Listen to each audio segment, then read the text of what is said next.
টাকা থাকলে Prince মামুনকে target না করে শাকিব খানকে টার্গেট করতেন লায়লা। এক সাক্ষাৎকারে এমন কথা বলেছেন টিকটক অভিনেত্রী লায়লা নিজেই। সম্প্রতি মামুন অভিযোগ করেছেন টাকার লোভ দেখিয়ে তাকে কাছে টানেন লায়লা।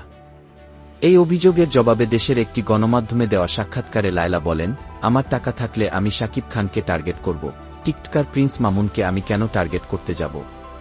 এই টিকটকারের সঙ্গে সম্পর্ক হওয়ার পর আমার বদনাম, সম্মানহানি ছাড়া আর কিছুই হয়নি। এই ধরনের ছেলেরা আমাদের মতো মহিলাদের দেখে দেখে টার্গেট করে কি মামুন ও লায়লাকে ঘিরে সমালোচনা যেন নিত্যদিনের বিষয়। বিচ্ছেদ মামলা বিতর্কের পর এখন আবারও আলোচনার কেন্দ্রে এ জুটি। লায়লার করা মামলায় কারাবরণ শেষে জামিনে মুক্তি পান মামুন। জামিনের পর তাদের মধ্যে সম্পর্ক স্বাভাবিক হতে শুরু করলেও তা স্থায়ী হয়নি। হঠাৎ করেই শুরু হয় নতুন বিবাদ। সম্প্রতি বিভিন্ন সামাজিক যোগাযোগ মাধ্যমে ছড়িয়ে পড়েছে টিকটকার ঐশী ও মামুনের একাধিক ভিডিও। সেখানে দেখা যায় অন্তরঙ্গ অবস্থায় সময় কাটাচ্ছেন তারা। শুধু তাই নয়, টিকটকার মামুনকে একাধিক মেয়ের সঙ্গে ঘুরতে দেখা যায় বলে দাবি করেছেন লায়লা। শুধু তাই নয়, মামুন তাকে আঘাত করে তার গর্ভ নষ্ট করেছে বলেও দাবি তার।